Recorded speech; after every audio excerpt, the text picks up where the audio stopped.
An example is 6 plus 2 bracket cube divided by 8 minus 1 is how much value of this example solving.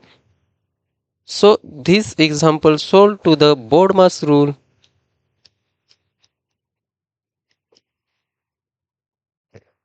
and you are known the BODMAS rule. B means bracket, O means orders, D divide, multiplication, addition and subtraction. So we will be first solve the bracket.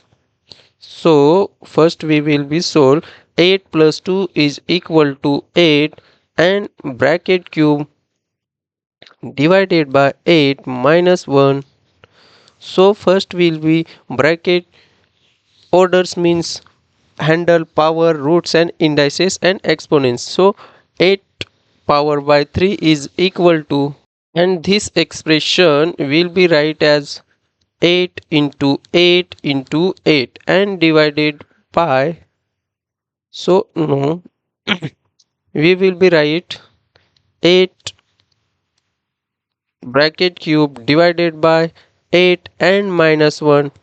So 8 multiply by 8 3 times multiply by 8 and divided by 8 and minus 1. So 8 8, so cancel means 8 ones are 8 ones are, and 8 into 8 minus 1 is equal to 8 into 8. 8 multiplied by 8 is 64 minus 1, and final answer is 64 minus 1. We will be how much? 63. So this example 6 plus 2 bracket cube divided by 8 minus 1 is which answer? So 63 is this answer is final answer.